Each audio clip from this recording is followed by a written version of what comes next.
everybody, so we're back talking some more Harley Quinn Season 4 on the channel, Episode 8. Last week was quite an interesting episode. We went the time travel route. We got to see Harley and Ivy go into the far future. They got to meet up with their child, Neytiri, which was kind of cool before she ended up being a kind of bad person in the end. But the bigger thing here was when they get back to their present time, and all hell is broken loose in the time they've been gone. Lex Luthor has done something to plunge the world into just complete chaos, and we figure out this week what exactly he did. As much fun as I generally have covering this series because it's such a fun time week to week, this episode in Season 4 was not one of my favorites. I'm not saying it's a bad episode per se, but overall, it does feel very fillery, predominantly focused on filling in the week-long gap where Harley and Ivy were gone and why everything is in shambles. Harley and Ivy are hardly in the episode whatsoever. They kind of bookend the beginning and the end in very small intervals, focusing instead on other characters like Norfreeze, King Shark, Bane.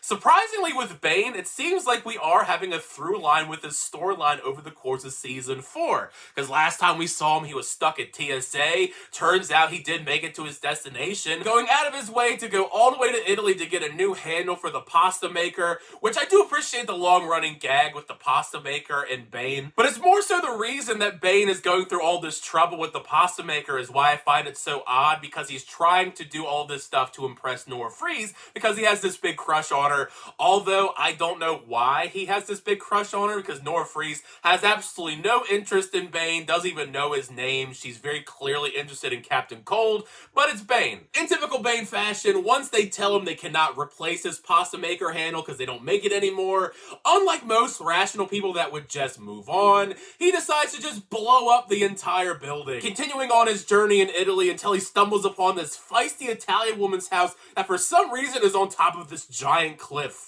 As I alluded to previously, I think another big reason why I'm not as fond of this episode, not only just because it's not focused around Harley and Ivy, it's the characters themselves are put in a situation I don't find all that exciting, with King Shark, Norfreeze, Volcana, and Captain Cold being the B-plot focused around them being locked inside the Legion of Doom headquarters, since Lex Luthor wants to use this giant laser that we saw earlier on introduced, and he wants to use it to fix the ozone layer, but he needs assistance, which they of course refuse to give him, so it's this die-hard inspired Legion of Doom HQ runaround where they fight off all these different goons that Lex Luthor sends in, and they try to figure out how to escape the building, which just wasn't very compelling, and I think it comes down to the characters chosen, because I like King Shark and Norfreeze is fine, but I don't think they can carry an entire storyline. It just seems like a very odd grouping of characters to have all in one setting, because we have not spent a lot of time with these characters, we've very rarely seen these characters ever interact, and now we're forced to see an entire plot play out with them, and I just think it was kind of a misfire. But going back to the Bane storyline, I thought for the most part it was starting off kind of sweet, since this grandmother character takes in Bane almost like a child, which does complicate things later on, but it was sweet seeing them bond over making pasta,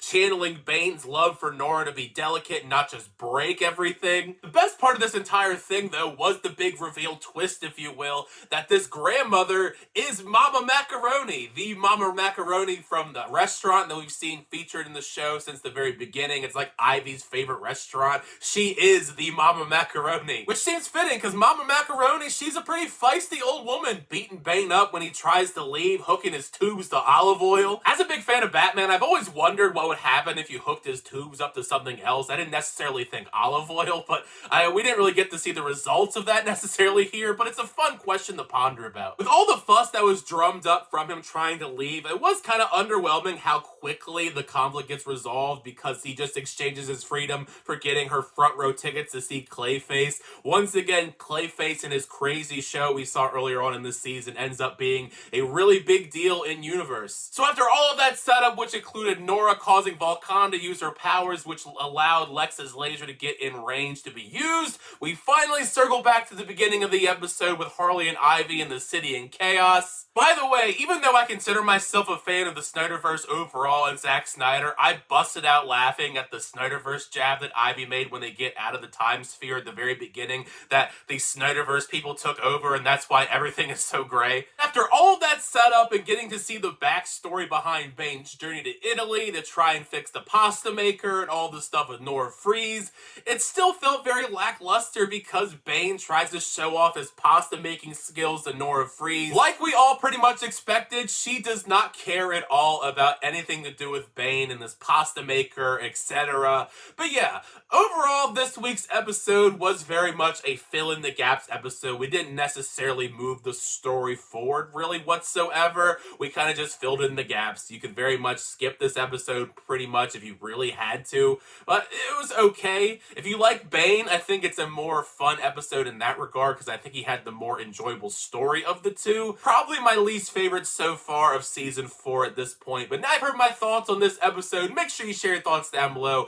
How'd you feel about season 4, episode 8 of Harley Quinn? Did you like the episode? Did you not like the episode? Show your thoughts down below in the comment section because part of the fun is having that conversation with you guys in the comment section down below. And thank you guys, as always, check out the videos. I always do appreciate it. Make sure you like on the video and also subscribe to the channel so you update reviews, reactions, unboxings, and more. The next time, I'll see you guys later.